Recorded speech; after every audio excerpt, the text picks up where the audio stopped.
As the movie Joker arrived in theaters earlier this month, the lead character's descent into madness resulted in an increase of security at theaters across the country, with law enforcement worried the subject matter in the shooting that took place during a screening of The Dark Knight Rises in 2012 could lead to future potential danger.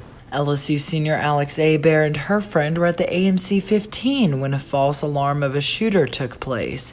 And she recounts the fear that filled audiences that attended movies right after everything was cleared, and specifically remembers a man looking around the theater, putting everybody on edge. I think it's definitely specific.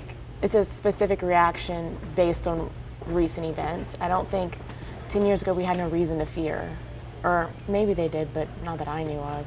But people didn't really need to freak out when someone was just walking into a movie theater, like searching for their group of friends. But I think especially since what had just happened before we went into the theater, that it caused everyone to be on edge because now we have a reason to be scared. However, when it comes to the recent talk of having the movie pulled from theaters, Hebert does not entirely agree with the idea.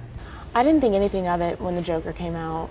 And because I always think of movies like, even the controversial ones, that art's art, and some people, I guess, aren't necessarily in the right psychological mindset to be able to handle some things. And I never really think about that because I don't have issues or struggle with that kind of thing. In July of 2015, tragedy struck in Lafayette, Louisiana after a shooting took place at the Grand 16 movie theater.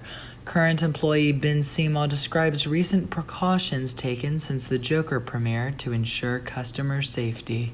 Recently, in our last meeting, we talked about Joker, and we talked about how we were going to have multiple walkie-talkies on everywhere, because we usually have one per station, one for podium tearing tickets, one for box office selling tickets, and one for the concession stands. We have at least 3 or 4 just on standby, located all over the place in each station. As the problem continues to grow with every new year, many Americans want a solution to be decided upon, but refuse to let fear to keep them from living their life.